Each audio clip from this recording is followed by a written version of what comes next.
Shalom. All praise to the Most High Yahweh, Bahashem, Yahweh Shai, Bahashem Rakakodash. Double honors to the apostles and elders of Great Millstone who rule well. Peace and salutations. Your brother hopefully puts this word in truth and sincerity. Alright, I'm back with another article here, and it's from the Zero Hedge. And it says, this article came out on Tuesday, so which was yesterday. It says 9:55 p.m., so it was actually last night. But it says 150 meat trucks stranded at U.S.-Canada border as protests continue. Okay, and this is actually a very big deal. It's a huge deal. Okay, when it comes to dealing with the supply chain issues, not only with just goods and services, but especially dealing with this food, you can see that it's gonna be a manufactured famine coming. I mean, it's clear as day just looking at what's all going on. All right, but I'm gonna read this article here. It says the U.S. is Canada's largest export buyer for beef and Canada's largest importer supplier. Any disruption to the meat trade between both countries would have severe consequences for meat processors in Canada and consumers in the U.S. And if you know anything about the American or the American diet or the Babylon the Great Diet over here, is consumed with meats every single day of the week. I remember growing up, if you cooked a meal and you just had all vegetables and fruit, and you went to someone else, they were like, well, where the meat at? What kind of meat you got going? You gotta have either some pork, some chicken, some beef. You know, you gotta have something, some turkey, something. That's well, I know that's the way I grew up. You always had to have a meat to go along with everything. So we consume meat on a day, like every single day. Okay, that's the American diet, which is a terrible diet actually. All right, you actually need, meat is fine, especially the clean meats. Okay, that's cool, but you can sometimes take a day or two without eating, some meat. I know I do it sometimes. I go like 2, sometimes 3 days not eating any meat. I might just do like some beans and rice, just something like that, or some vegetables or whatever. Okay, but anyway, that's aside the point. But just them having a shortage on meat will hit this place hard, and I'm gonna make a statement later on too, but I'm gonna continue on. Days after the Freedom Convoy of truckers protesting the Juicy Juice mandates in Ottawa, the country's capital, protests are spreading to U.S.-Canadian border crossings and furthering logistical headaches.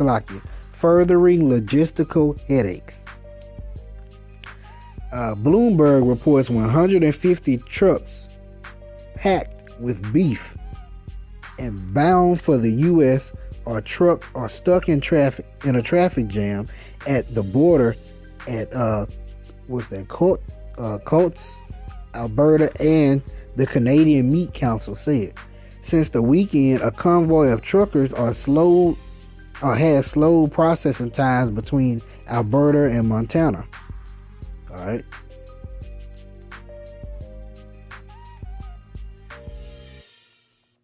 I'm trying to see if this video gonna play, because it's a video of the no, that's not. Oh, that's not it. Slacky. This is here. It says, we reported as of Monday, more than 100 truckers blocked the U.S.-Canadian border between Alberta and Montana. And it says more than 100. Think about 118 wheelers full of product being blocked or stuck at the border.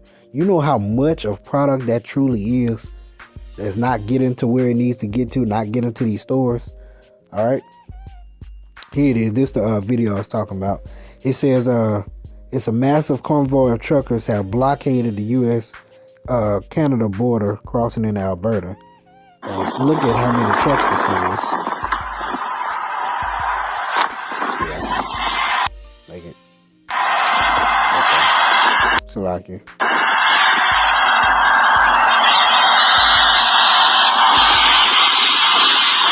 You see all them chips?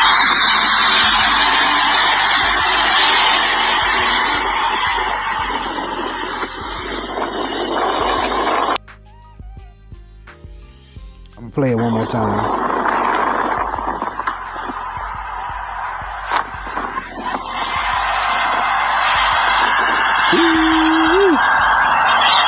There's a long line. When you look off in the distance.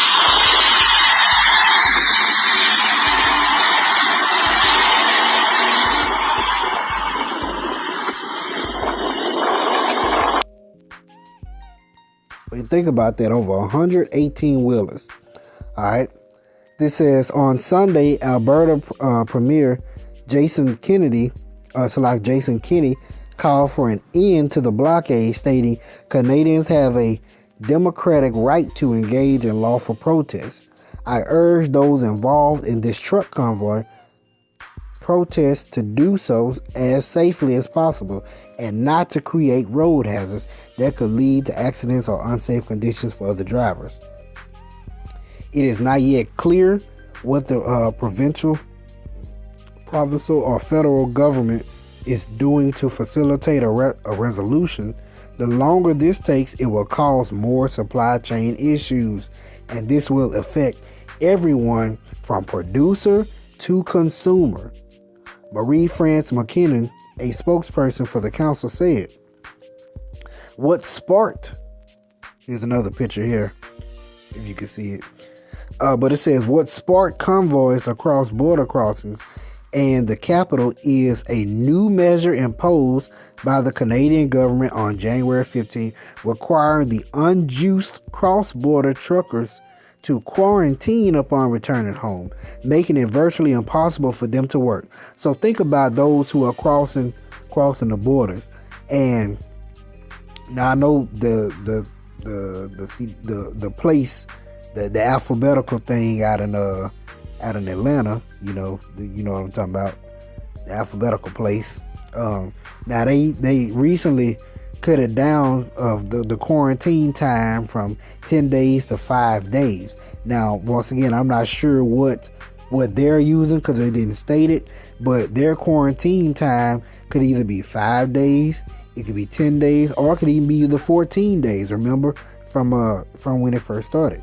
So we don't know, but either way, as they say in this world, time is money. You know, if you got a certain amount of time to get that product from point A to point B to your destination, and any time that it takes longer than that, you're losing money.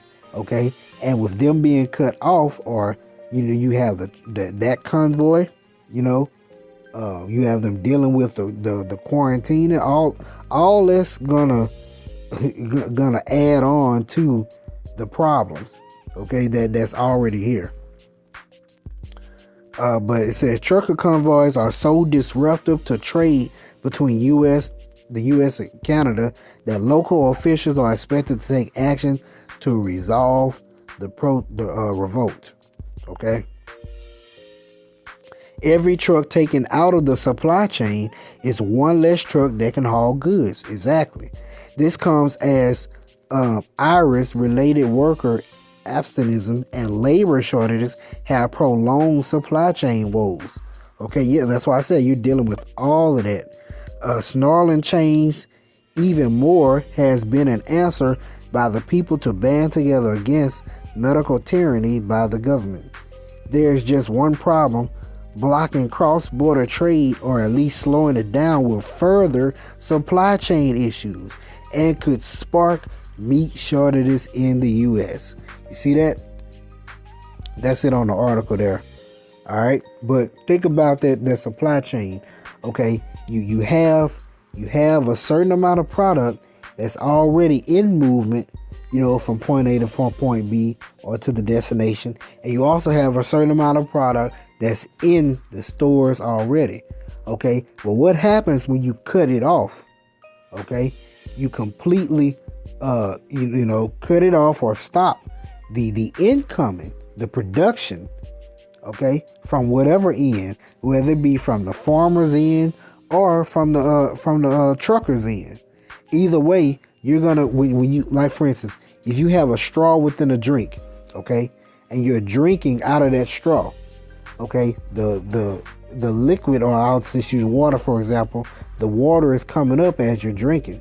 If I were to take that straw and cut it in half, right down the middle, that means I severed the connection between your mouth and the water, okay? Now, what's left in the straw is gonna literally be what you're left with, okay? So what's left in the straw, it may feel like you still have a lot left, but once that runs out, you have no more. You see that? And that's when it's gonna hit America, Babylon the Great, the hardest it ever has hit before. Because remember, here they are full on decadence. They are full, these people here don't know what a famine is. These people don't know what it's like to go 1 day, 2 days, 3 days without eating. Okay? These people here, shoot, they go crazy off, like for instance, if they just cut out all chicken wings, just all chicken spots are gone. These people here go in an uproar. Your Popeyes, churches, to what other spots there is? It basically all chicken spots. Wingstop, if all Buffalo Wild Wings, whatever. If all chicken just was gone, snap your finger, it's all gone. These people will go crazy. These people will riot. I promise you that. But these people, that's how crazy and low level minded these people are. All right, but enough of me rambling on. Let's get to the scriptures.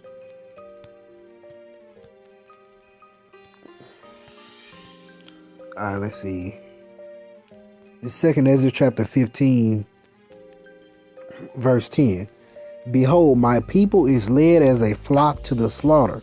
I will not suffer them now to dwell in the land of Egypt. What is Egypt? House of bondage. Well, we're not in bondage over here. Or we're not still in bondage over here. And we know that this is spiritual Egypt. All right. Verse 11. But I will bring them with a mighty hand and a stretched out arm and smite Egypt with plagues as before, and will destroy all the land thereof. Okay. This is spiritual Egypt. America, Babylon the Great is going to be smitten with plagues once again. All right. And famine was a major plague that took place in Egypt, and famine is prophesied to happen once again over here. Okay.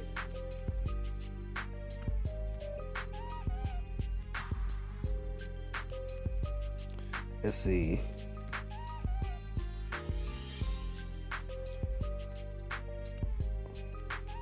I'm gonna grab this one here. This is Job chapter 5, verse 19. He shall deliver thee in 6 troubles. Yea, in 7 there shall no evil touch thee. Who shall deliver thee? Yahweh B'Shem Yahushua. Shall no evil touch who? These elect. In famine he shall redeem thee from death, and in war from the power of the sword. All right. So we know World War III is coming. We know famine is coming. But guess who's going to be redeemed? The elect. Guess who's going to be caught up? Guess who's going to be called out? The elect. Okay. And we have to believe that. That's what we expect. Yeah, we're of the hopeful elect. We hope that we are that number, but we believe that our labor is not in vain. Our hard work that we're putting in, day in, day out, week in, week out, month in, month out, year in, year out. Okay. Our labor is not going to be in vain. All right. This is Lamentations chapter 4, verse 9. They that be slain with the sword are better than they that be slain with hunger. For these pine away, stricken through for want of the fruits of the field. Man, to die of hunger, that's a gruesome and terrible death. When your body begins to feed on itself, okay? You would prefer to just be taken out. You prefer to just take a bullet to the head or chop your head off, go to the guillotine. You'll prefer to just bleed out rather than sit there and and literally watch you're watching yourself die. That's why it says these pine away.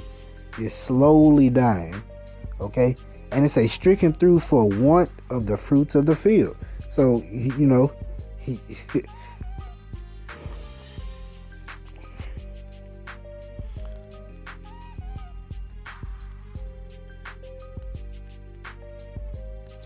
let's see, this is Psalms chapter 33 verse 18. Behold, the eye of the Yahweh Shem Shai is upon them that fear him, upon them that hope in his mercy. All right. So you have to have the fear of the Lord. Remember, the fear of the Lord is the beginning. I like to say it that way because the fear of the Lord is the beginning of wisdom, or the fear of Yahweh Shem Shai is the beginning of wisdom. It's the beginning of understanding, and it's the beginning of love. And what is love? The fulfilling of the law. Okay. And upon them that hope in his mercy. Okay. But it says that's who the eye of Yahweh Shem Shai is upon, those that fear him. Why? Verse 19. What's the purpose? To deliver their soul from death and to keep them alive in famine. So when everyone else is pining away, everyone else is getting taken out by the sword, everyone else is dying, everyone else is chaotic. Okay. Wisdom and knowledge shall be the stability of thy time and strength of salvation. Okay. With the wisdom, knowledge, and understanding of these scriptures is what's going to keep us stable in those times where all hell is breaking loose. Okay. Because we believe on these scriptures. This is our hope. Our hope is in Yahweh Shem Shai to give us that expected end like he said he would. Okay.